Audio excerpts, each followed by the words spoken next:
Jirtu hordoftoota chaanaalii Maatiyaas Tuunuu bakka jirtanitti nagaa fi salaamtaan teenya isin geessichaa. Har'a viidiyoo barnoota akkaataatti guruupii telegiraamaa paabliikii ta'e ittiin banatan tokkoon qabadhee isinii dhiyaadhee jira. Kallattumaan hordofaa jechaa nagaa fi salaamtaa isin dagannee bakka jirtanitti nagaa fi salaamtaan teenya isin geessichaa. Egaa yeroonii fi telegiraamaa irratti guruupii banannu karaa lamaan banannaa, paabliikii fi piraayiveet waan jettuutu jira.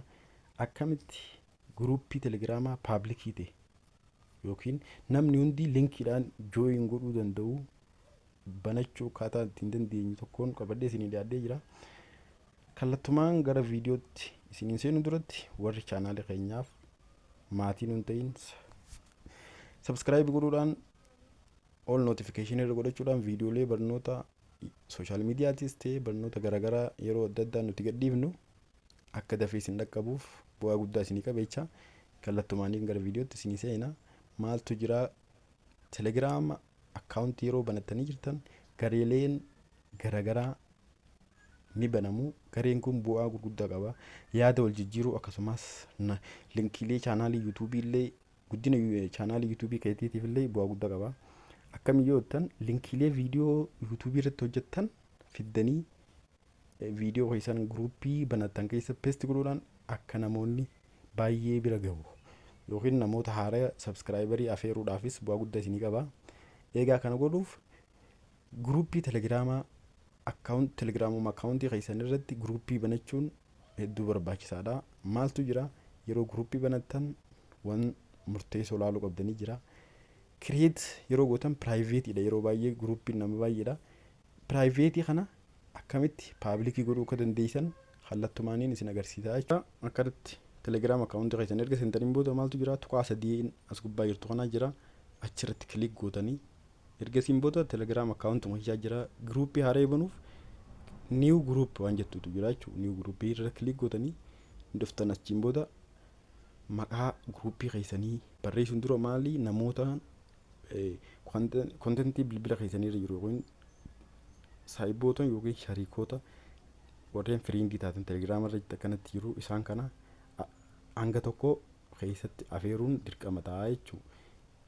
Boodaas asii ol baay'ee godhuu dandeessanii hanga 200tti isinii fayyama. Hanga nama 200 yeroo tokkotti aad godhuudhaan kiriit godhuu dandeessanii. Anamma hanga ta'e tokko namoota meeqa namoota 200 illee afeeruu dandeessanii garuu sun fuulduratti godhuu dandeessan yeroo tokkotti kan aad godhuu dandeessan namoota 200 waliin dandeessu waan ta'eef anamma fakkeenyaaf namoota 16 kanaan aad godhee isin garsiisa. Maaltu jira 16 aad godhee achiin booda maaliin godhaa xiyya labbaa diimoo irratti kilik godhuudhaan gara maalittiin dhufaa maqaa telegiraam keessanii maqaa ittiin moggaasuu qabdan barreessisiin jaa niin barreessaa jechuun niiw guruup yeroon barreessuu kanannaa dhufa. Ergasiin booda maaltu jira okkeen jaan asiin raayitii waan xiqqoo jirtu kanarra raayit godhuudhaan guruupii kireet godheetiin jira. Seendi linkii godhuudhaaf namootaan baay'ee afeeruu dandeessanii. Ergasiin booda maaltu jira niiw guruup iddoo kanarratti kilik gootan. Maal iddoo wanni murteessaan irra isin garsiisu aad meembarii asiin gootan namoota dabalataa iddoo yoo barbaadan asiin aad gootanii ergasiin booda guruupii kana paabliik godhuudhaaf piraayiveetii irraa gara paabliikii guddisuudhaaf maaltu jira mallattoo qalama waan jettu tanaa jira asirra kilik gootan ni dhuftaa irra garsiisa kanatti. Guruup taayipii waan jettuutu jira jechuudha. Guruup taayipii kanarra kilik godhuudhaan gara linkii si fidanii linkii kanaa miti linkii orijinaalisaa kun linkii piraayiveetiiti. Linkii paabliikii godhuudhaaf paabliik boksii jettu kanarra kilik gootan. Paabliikii irratti erga kilik gootan booda linkiin paabliikii waan hin jirreef akkana duwwaasii godha. Yoo nii fi linkii paabliikii kana si hayyame inni dhufta bakka tana raayitii takkaa jira bakka tana raayitii kana kilik godhuu hin dandeessu maaliif linkii waan hin barreessiniif. Saniifuu linkii mata mukeetiin moggaaftaa jechuudha. Kanatti niiw guruup waan jettu barreessita. Amma hanga inni si hayyamutti barreeffamni kanaan jiru kun namni biraa fudhatee linkii niiw guruup waan jettu kana namni biraa waan fayyadamee jiruuf siin hayyamu. Saniifuu qalama diimaadhaan barreessisee garsaa hanga inni qalama magariisa jijjiiruun ni barreessita jechuudha. Mallattoo yookiin lakkoofsa meetiidhaan akka 2 3 hanga inni qalama nu jijjiirutti gara magariisa 4 shanis godhuu dandeenya. Amma nu jijjiiree jira jechuudha. New group 1 2 3 4 5 yookiin new group takka 2 3 4 hanga 5 barreessinee jira. Amma nu eeyyame. Saniifuu raayitiin kun nu mul'isa. Yoonii fi qalama diimaa sana asirra jiraate raayitii kana nu mul'isuu hin danda'u. Saniifuu amma link groupiin telegiraamaa keenya nuti banannee raayit goona paablikii ta'e jira jechuudha. Piraayiveetii irraa gara paablikii jijjiirree jira.